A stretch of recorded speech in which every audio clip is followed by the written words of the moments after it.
All right, now that we're in spring and the weather seems to be getting a bit nicer, what does that mean? It means the hood rats are coming out to play.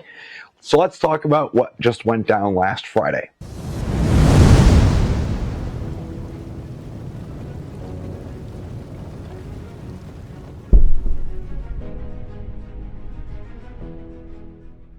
All right, in case you missed it, it was all over WFSB. I was really surprised that it actually made the news. Apparently, the owners of the place that was robbed just kind of jumped the gun, released it, got picked up by WFSB, and they ran wild with it. So what are we talking about? We're talking about the Wolcott gun shop was rammed by a vehicle last Friday, and 9 handguns were stolen. I'll show you the video right here of the vehicle crashing into the building.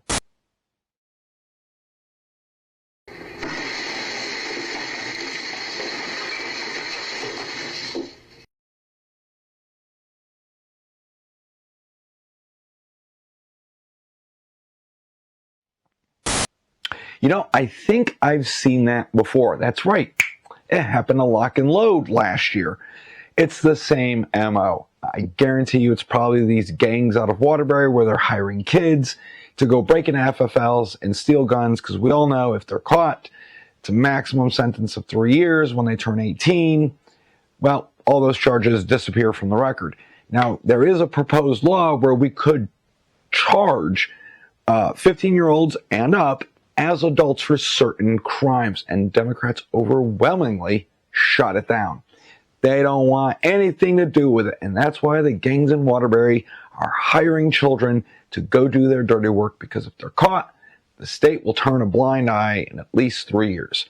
All right, let's get into it. I pulled an article down. It says authorities are searching for 4 suspects who rammed a sports shop. I like how they said it's a sports shop. It's an FFL. It's a gun store, guys, in Wolcott. And they with a stolen vehicle, and they stole 9 handguns.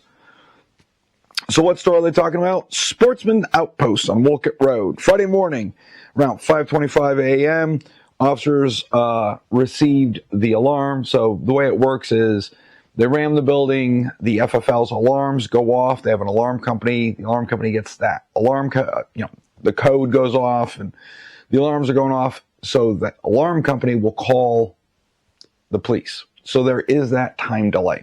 It's not like when the alarm goes off, it goes directly to the police. No, there is a middleman, the security company. Police were on scene within 30 seconds. So why didn't they chase them? Remember, Connecticut's a no pursuit state, so if it's not a violent felony, the cops are just going to watch them leave. They did it twice in Southington, and they do it all the time. The officer reported that a small blue car, later determined to be stolen, had rammed the front of the store and broke open the front entrance. Now, if you've ever been there, the front of the building is not exactly the front of the FFL. You have to go around the building to the other side, and that's where it took place. The getaway car was found in the woods at Pine Lake in Bristol. Police later determined that 9 handguns were stolen from the store, and they're searching for 4 suspects. They could be somewhere hiding in the complex. It's a really big area. That is what the police said from Bristol. Whether it's 1 gun or 9 guns, the Wolcott police chief emphasized it's important of catching the crew behind this, because those will be used in other crimes. That's the dangerous part. Whether it's used in a shooting, a robbery, or whatever, it's dangerous. So we're going to do everything that we can, as quick as we can, to recover the guns and arrest the people who did the break-in. That is what the chief of the Wolcott Police Department said. Now remember, Connecticut does have HB 7042 as a proposed law. So if that were in effect right now, which we know it's already out of committee, already talked about it at length, sportsmen would be responsible for whatever happens with those guns. If they're used in a crime, falls on that FFL. If they're used for robberies, that falls on the FFL. If it's used in a shooting, it's the FFL's responsibility. Literally, that is the way. 742 is trying to make FFLs just go away in the state of Connecticut, which is pretty dystopian if you ask me.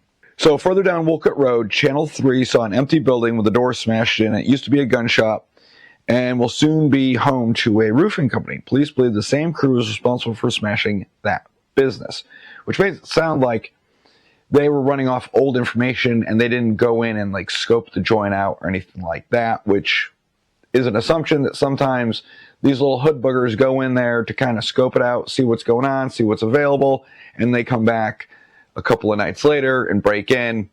This doesn't sound like the case. It sounds like they just showed up, did a smash and grab, hauled ass out of there. Same MO that we've seen from last year when the different gangs were running around up and down.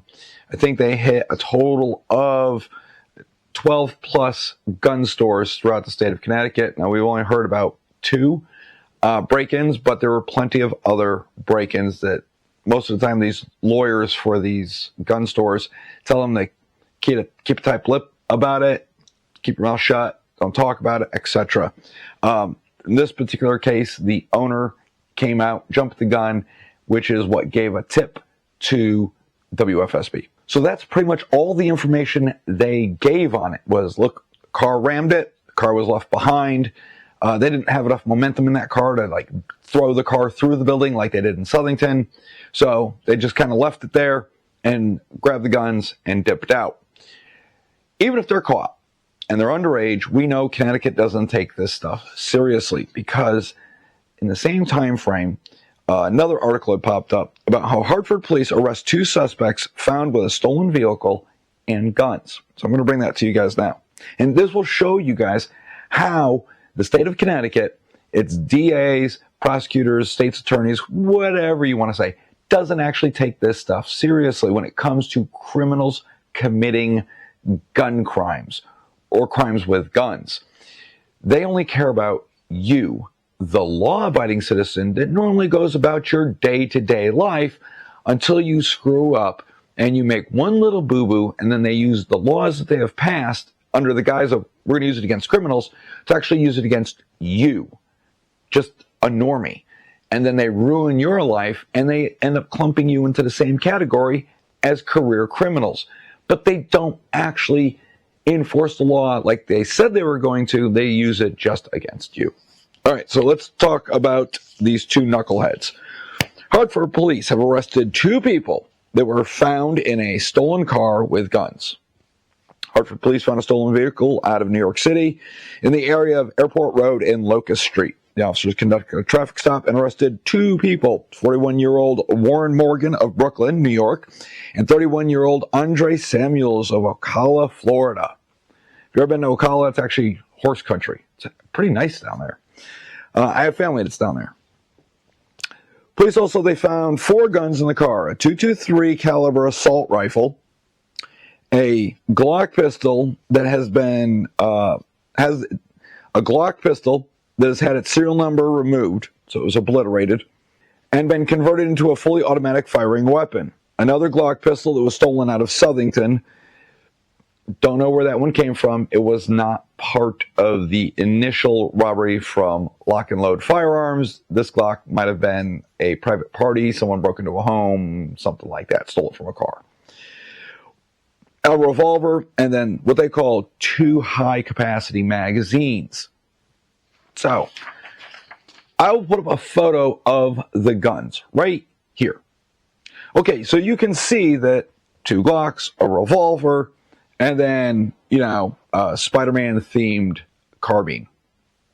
All right, so here's how we know they don't take any of this seriously. So they get charged with a bunch of gun.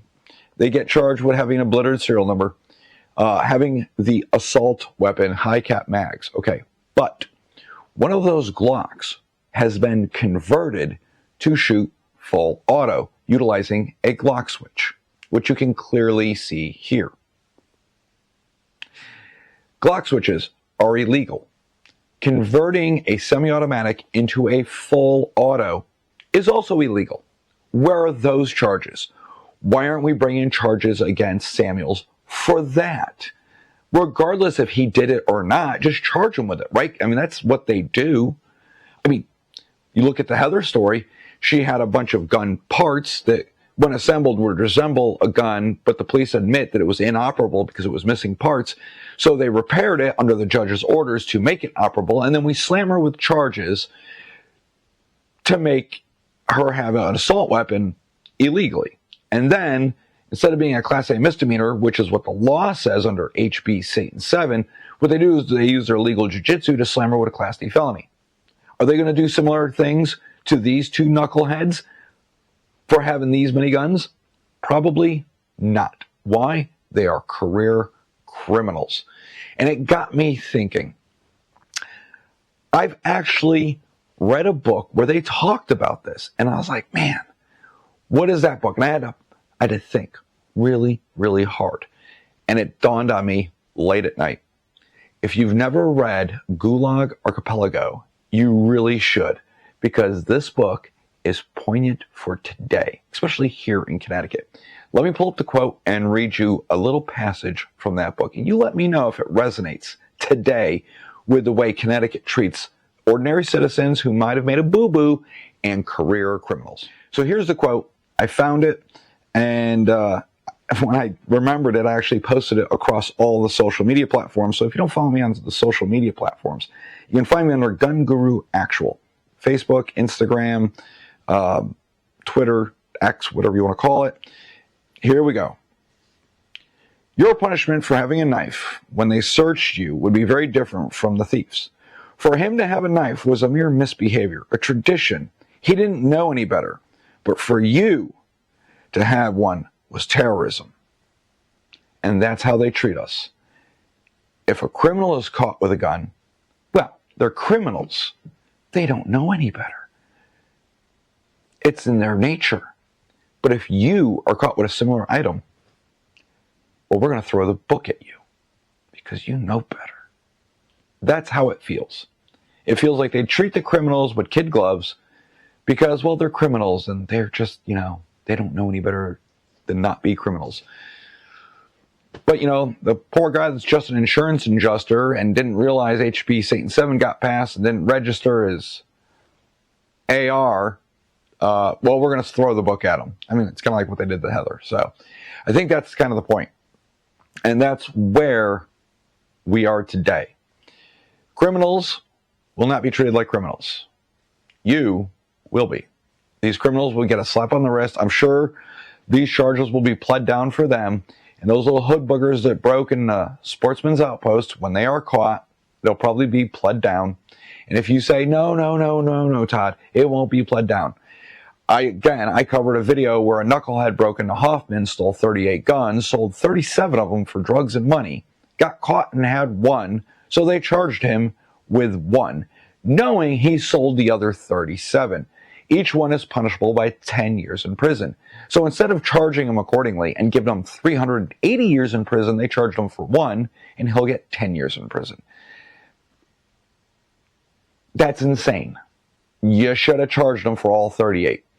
There's another gentleman who worked in a warehouse, and he stole a crate of 50 guns. And he sold most of those guns illegally. When caught, he was charged with one. Possession of one. Same deal. So, imagine if it were you. Imagine what would happen to you if you got caught by your local PD, the state police, and they brought charges up against you. How rough would it be? Would they ruin you, or would they just slap you on the wrist? Because they're sure as hell not going to give you the benefit of the doubt. I think, personally, they would ruin you, lambaste you in the media, and make you sound like you're the most evil person that ever existed. But if you're a career criminal, it's just par for the course. So do me a favor. Go down to the comment section below and let me know what you think. Am I missing the mark here, or am I hitting the nail on the head? Do they treat criminals with kid gloves because they don't know any better? And would they, if you were caught in a similar situation as a normie, a regular law-abiding citizen, throw the book at you and just ruin your life and rake you through the muck, and the media would definitely destroy your name in the public sphere? You guys let me know. I think that's the way it is. But hey, I could be wrong. I'm just, just a dude making these goofy little videos on YouTube for all of you to watch. But I think the state's just against us. I think they hate us because we like the Second Amendment, and they're going to do everything they can to make us not want to buy guns or sell guns or just leave. Because more and more I talk to people, they are all in the same mindset. Time to pack up their toys and get the hell out of this communistic state. And I hate to tell you this, but I kind of agree with them. Might be time to go. All right, that's all I got for you in this video. FFLs were broken into, criminals were caught, and nothing's going to change. They're still going to basically go after you with these godforsaken laws. And just imagine what happens if HB 7042 gets passed. Sportsman Outpost would probably never open again for fear of the repercussions when these little hood rats take those guns and go off and do bad things with them, because they'd be held accountable too. Absolutely insane. Absolutely dystopian. All right, that's all I got for you guys. I'll see you in the next video.